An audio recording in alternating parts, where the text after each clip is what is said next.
భారతదేశంలో మోక్షాన్ని ప్రసాదించే ప్రదేశాలు మొత్తం 7 ఉన్నాయి. వాటినే సప్తమోక్షపురి అంటారు. అవే అయోధ్య, మధుర, మాయ, కాశీ, కాంచీ, అవంతిక మరియు ద్వారక. సప్తమోక్షపురములలో మొదటిది అయిన అయోధ్యను ఎవరు స్థాపించారు అనే చరిత్ర గురించి ఈ వీడియోలో మనం తెలుసుకుందాం. ధర్మదర్శన్ యూట్యూబ్ ఛానల్కు స్వాగతం. దయచేసి ఈ వీడియోని లైక్ చేసి ఛానల్కి సబ్స్క్రైబ్ చేసుకుని హిందూ ధర్మ ప్రగతికి సాయపడండి. ఉత్తర భారతదేశంలోని ఉత్తరప్రదేశ్ రాష్ట్రంలో ఉన్న అయోధ్య యొక్క మూలాలు ఎంతో ప్రాచీనమైనవి. ఈ నగరాన్ని వైవస్వత మనువు స్థాపించాడు. అతను సూర్య భగవానుడి కుమారుడు. వైవస్వత మనువు అయోధ్యను కోసల రాజ్యానికి రాజధానిగా స్థాపించాడు. అతని పాలనలో అయోధ్య ఆధ్యాత్మికతకు కేంద్రంగా వర్ధిల్లింది. తన చివరి రోజుల్లో వైవస్వత మనువు తన రాజ్యాన్ని 9 భాగాలుగా చేసి తన 9 మంది కుమారులకు పంచాడు. పెద్ద కొడుకు ఇక్ష్వాకు అయోధ్యను వారసత్వంగా పొందాడు. ఈ విధముగా ఇక్ష్వాకు వంశం స్థాపించబడింది. మాంధాత, అంబారీష, దిలీప, సాగర మరియు అసమానమైన నైపుణ్యాలకు పేరుగాంచిన రఘుమహారాజు వంటి గొప్ప రాజులు ఈ వంశంలో జన్మించారు. అయోధ్య ఎప్పుడూ పుష్కలమైన వనరులతో నిండి ఉండేది. కోసల రాజ్యంలో ఎప్పుడూ కరువు సంభవించలేదు. అయోధ్య వాసులు తమ రాజుల దయగల పాలనలో అభివృద్ధి చెందుతూ సంతృప్తిగా జీవించారు. ఇక్ష్వాకు వంశానికి చెందిన 31వ రాజు దశరథ మహారాజు. ఆయన పరిపాలనలో అయోధ్య కొత్త శిఖరాలకు చేరుకుంది. కాని దశరథ రాజుకు చాలా సంవత్సరాలు సంతానం కలగలేదు. వారసుల కోసం వాంఛతో దశరథ మహారాజు పవిత్రమైన పుత్రకామేస్తి యాగం నిర్వహించాలని నిర్ణయించుకున్నాడు. ఇది దైవిక జోక్యానికి విజ్ఞప్తి. అతని ప్రార్థనలకు సమాధానం ఇస్తూ అగ్నిదేవుడు ఒక బంగారు గిన్నెలో దివ్యమైన పాయసంతో ప్రత్యక్షమయ్యాడు. ఈ పవిత్ర నైవేద్యాన్ని దశరథుడు తన 3 రాణులకు పంచగా వారికి కుమారులు జన్మించారు. కౌసల్యకు రాముడు, కైకేయికి లక్ష్మణుడు మరియు సుమిత్రకు కవలలు భరతుడు మరియు శత్రుఘ్నుడు జన్మించారు. శ్రీరాముడు విష్ణుమూర్తి యొక్క 7వ అవతారం. అతను చెడును ఓడించి ప్రపంచాన్ని ధర్మం దిశగా నడిపించడానికి పుట్టిన కారణజన్ముడు. రాముడి జననం ఇక్ష్వాకు వంశానికి ఒక ఆశీర్వాదం మరియు ప్రపంచానికి ఆశాజనకమైన వాగ్దానం. రాక్షస రాజు అయిన రావణాసురుడిని ఓడించి తన భార్య సీతను రక్షించి అయోధ్యకి తిరిగి వచ్చిన రాముడికి రాజుగా పట్టాభిషేకం జరిగింది.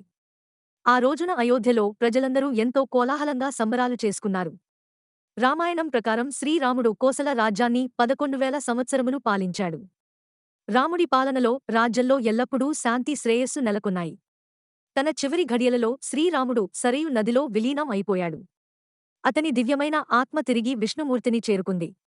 చాలా శతాబ్దాల తరువాత సుమారు 2100 సంవత్సరాల క్రితం ఉజ్జయిని రాజు విక్రమాదిత్యుడు అయోధ్యను శ్రీరాముని జన్మస్థలంగా గుర్తించి దాని ప్రాముఖ్యతను పునరుద్ఘాటించాడు. అతను స్ఫటిక రాళ్లతో శ్రీరాముడికి ఆలయాన్ని నిర్మించి పూజలు చేయించాడు. ఆయన తరువాత జయచంద్ర అనే రాజు ఈ ఆలయ సముదాయాన్ని విస్తరించి దాని వైభవాన్ని పెంచాడు.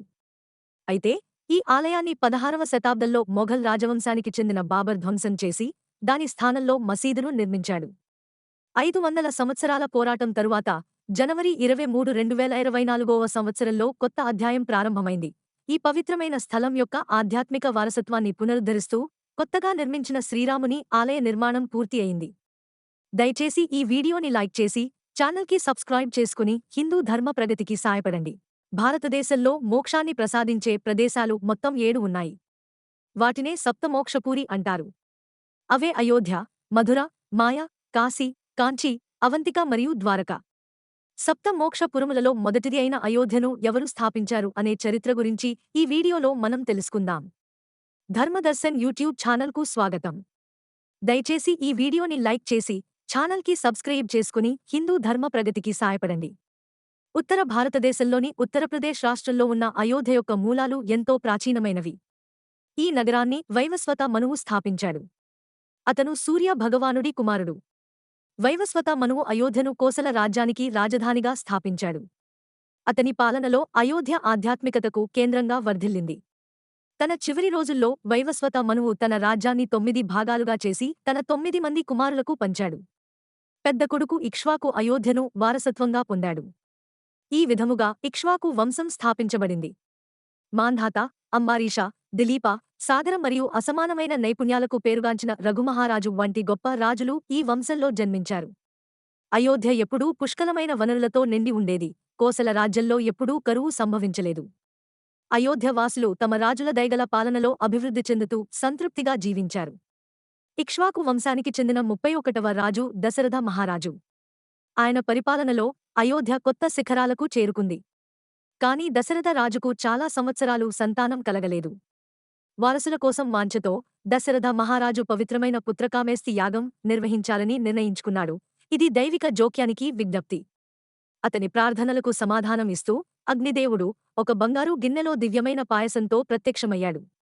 ఈ పవిత్ర నైవేద్యాన్ని దశరథుడు తన 3 రాణులకు పంచగా వారికి కుమారులు జన్మించారు. కౌసల్యకు రాముడు, కైకేయికి లక్ష్మణుడు మరియు సుమిత్రకు కవలలు భరతుడు మరియు శత్రుఘ్నుడు జన్మించారు. శ్రీరాముడు విష్ణుమూర్తి యొక్క 7వ అవతారం. అతను చెడును ఓడించి ప్రపంచాన్ని ధర్మం దిశగా నడిపించడానికి పుట్టిన కారణజన్ముడు. రాముడి జననం ఇక్ష్వాకు వంశానికి ఒక ఆశీర్వాదం మరియు ప్రపంచానికి ఆశాజనకమైన వాగ్దానం. రాక్షస రాజు అయిన రావణాసురుడిని ఓడించి తన భార్య సీతను రక్షించి అయోధ్యకి తిరిగి వచ్చిన రాముడికి రాజుగా పట్టాభిషేకం జరిగింది. ఆ రోజున అయోధ్యలో ప్రజలందరూ ఎంతో కోలాహలంగా సంబరాలు చేసుకున్నారు. రామాయణం ప్రకారం శ్రీరాముడు కోసల రాజ్యాన్ని 11,000 సంవత్సరములు పాలించాడు. రాముడి పాలనలో రాజ్యంలో ఎల్లప్పుడూ శాంతి శ్రేయస్సు నెలకొన్నాయి. తన చివరి ఘడియలలో శ్రీరాముడు సరయు నదిలో విలీనం అయిపోయాడు.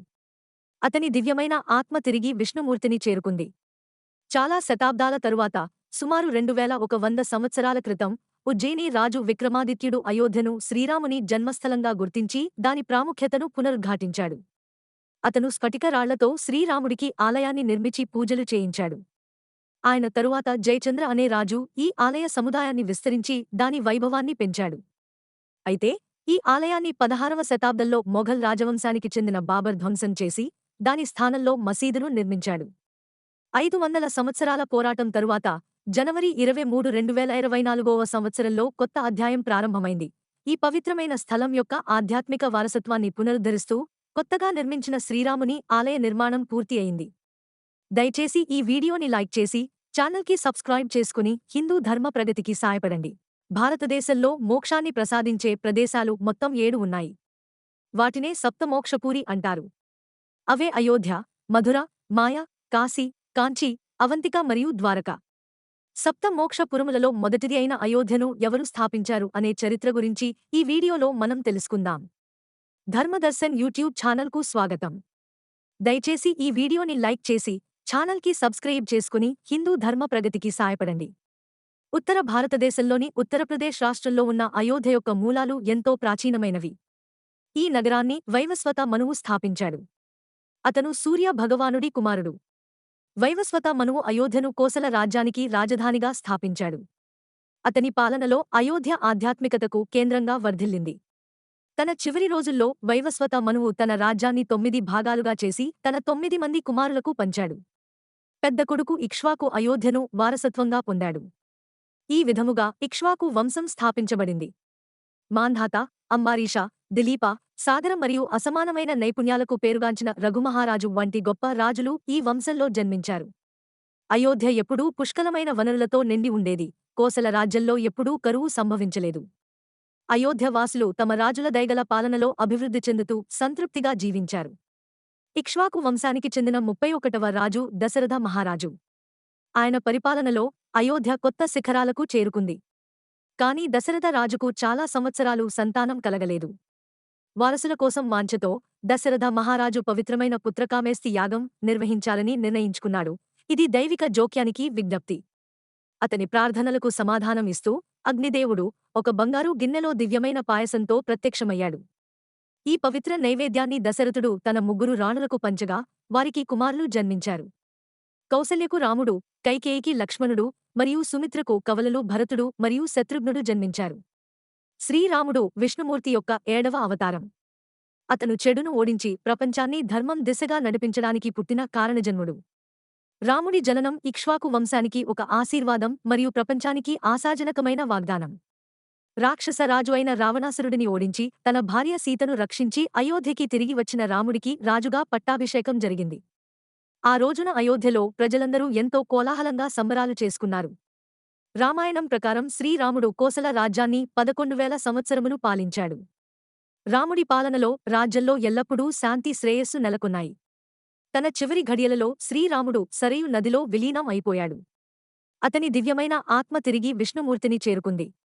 చాలా శతాబ్దాల తరువాత సుమారు 2100 సంవత్సరాల క్రితం ఉజ్జయిని రాజు విక్రమాదిత్యుడు అయోధ్యను శ్రీరాముని జన్మస్థలంగా గుర్తించి దాని ప్రాముఖ్యతను పునరుద్ఘాటించాడు.